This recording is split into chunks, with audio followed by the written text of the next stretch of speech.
Hey guys, it is January 2nd here, 2026. So this is our first video of the new year. Hope you guys all had a nice and safe New Year's Eve and New Year's Day. Today we're going to unbox the Fineworks 1964 Chevy Impala with adjustable suspension. We've taken a look at all of them to date that have been recently released, except for the white one. The white one I got in last, that's why. I would have liked to have done all three of them at one time, but unfortunately I had to order them separately. This is the car in its package, and if you guys can afford to do it, or you can find them, together, I would order both the white one and the red one because they mixed up the top boots on both of them. Now, in my opinion, the boot for the top should match the interior, not the paint on the car. What they did, they gave us a white boot for this car and a red boot for the red car. But, I switched the boots around because, well, this has a red interior, so the red boot works better. And the red car had a white interior, so the white boot looks better on it. And I'll bring out the red one to show you again. If you guys don't recall, I said that before in the last video. As you can see, the white boot looks much better on this red car with the white interior. And then the Impala, we'll take him on the second, but I do have one unboxed. This guy here. Now, this has been wheel swapped with the Revell Lowrider wheels and tires. Now, as you can see, the maroon boot looks very good on this because it matches the maroon or dark red interior very well. So I think that's the way they should have came. And then the wheels on this car, once again, are taking, or to have been taken from a Revell Lowrider, actually my extra Regal for the time being. They will end up going back on the Regal. And as you can see, the bigger wheels, they look very odd on the Regal for having hydraulics and stuff. The diameter is just way too big. On the Impalas, it's passable because they're a bigger car, but still yet it looks too big. As you can see on this white one, they look very nice. The size, the diameter, which is probably equivalent to a 14-inch wheel. Now, we do have the 13-inch Dayton's ordered for the cars, but I thought I had them laying right here, but I guess I don't. Yeah, the ones that I have on my Regal up here, the black custom, those 100-spoke gold 13 inches, I have those ordered for all of the Fineworks cars. Now, not all gold for every one of them. Like for this red one, I ordered chrome because everything on it is chrome, all the trim and stuff. And then for this one and the black one, I ordered the gold ones.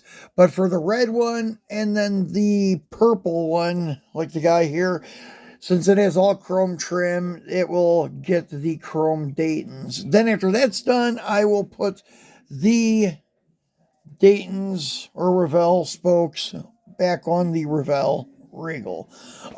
So anyways, when you get these cars, they come wrapped in cellophane, and I think that's from the store that's selling them to you. I don't think they come from the distributor that way. I may be wrong. I don't know. You mean, when I say the distributor, I mean the main company. I just think they have them like this in the hobby stores, or distributor wraps them in the cellophane, because it's not like very like commercially sealed. It's just kind of folded like gift wrapping and taped. So anyways, these packages just basically have a cardboard sleeve, slides over it, and then the lid pops off the acrylic case. And usually the weight of the car will pull the PVC insert out, and then your boot will come in a little bag. Now, they do sell these cars in a round cylinder shaped display case, kind of like the old Hot Wheels oil cans. Now, those ones supposedly come with an extra set of wheels and axles. And that's, I think, it in that weird cylinder display case. Now, when they did their first release, and I think it was for a show, the gold and black one that I have here, they also had a pink and black one, and they came with everything. The extra boot, well, not the extra boot, but the extra wheels and the extra axles and stuff. And it came in a box like so. They didn't show us a cylinder display case for the show release, because every time I see an advertisement for that car, it says it was for some show in, I think, China. And anyways, the official releases were the red one, white one, and this black with flames one. But all of them have been limited to $999 each, just like the show exclusives. And on the bottom of your display case, this peels off to reveal a mirrored base, which is really cool. And then you get your number on the case. And this one is number 819 of 999, which that is really cool. It's pretty much the same thing as Hot Wheels. Unfortunately, the cars don't get numbered, but the boxes or packages do and such. Hot Wheels is usually like a foil hologram sticker, but they no longer do it for the RLC stuff. And then the Fineworks is an engraved little aluminum plaque that goes on top of your mirror base. So that is kind of cool. But what I've noticed with all the cases, they are all the same amongst the cars. There's no way to distinguish like which package had the red car, which package had the white car, and such things like that. Once you take them out of the boxes and you put your display cases together, unless you can remember that exact number for that car, they're pretty much mixed up. So I have not found any way to distinguish the one from the other, unless I'm missing something on the bottom of the package or something like that. But I don't think I am. So anyways, I don't plan to keep mine in these little cube rectangle display cases. I plan on keeping them in the larger display case. This will be their home up here on that shelf. So that's pretty much it, guys. As you can see, that this one has the top on it. I'll show you a couple more things on these. Now, the top, you just kind of pull up. It is a little bit stiff on the rear, so you can grab the V-pillars and pull straight up.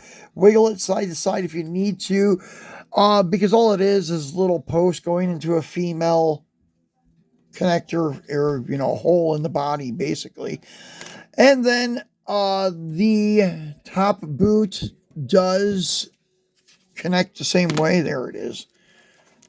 I'm not going to put this one on yet, but as you can see, it's got the little nipples or little posts, whatever you want to call them, there, and they just slide down in those two holes. Nothing to it. Now, the deck lid in the rear does open, I think. Should, but this one's not cooperating. That's one thing I noticed on some of these releases.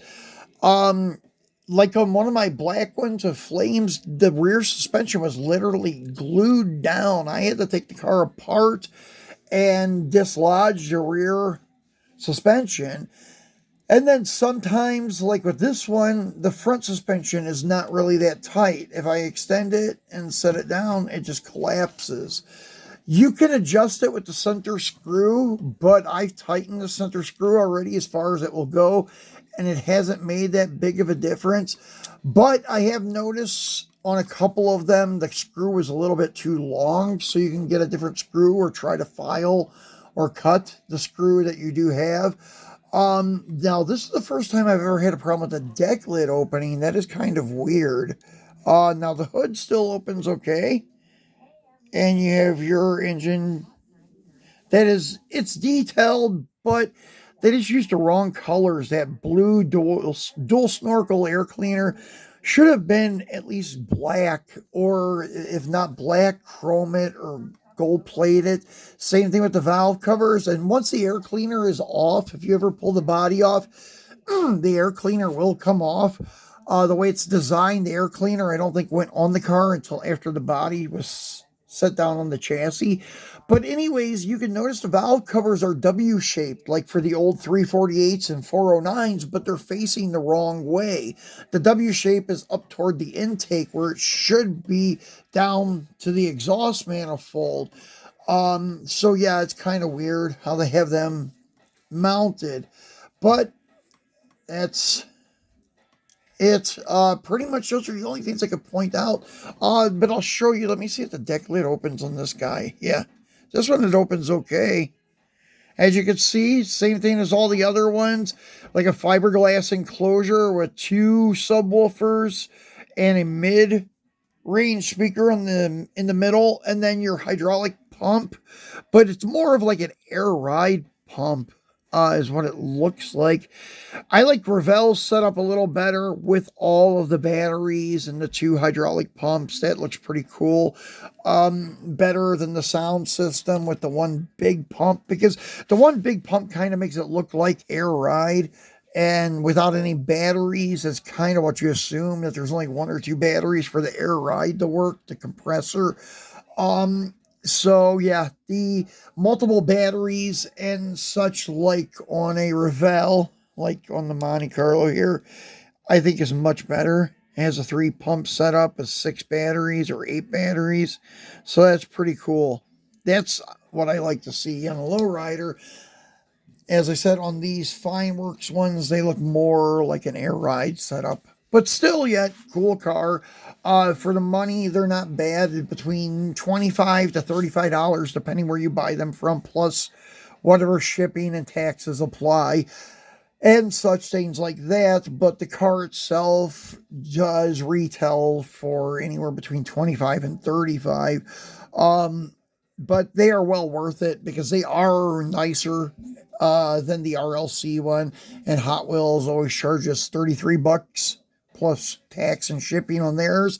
But these are a little bit nicer and such, in my opinion, have a lot more detail to them than what Hot Wheels does. So guys, that's it for our first video of the new year. Hope you enjoyed it, and we will be back again on Monday for our Mopar Monday, unless we find something at Walmart over the weekend and we can crack it open for you. Then we'll be back over the weekend, so turn on that notification bell so you know if I do drop any of these spontaneous videos. So thanks for watching, guys, and Happy New Year.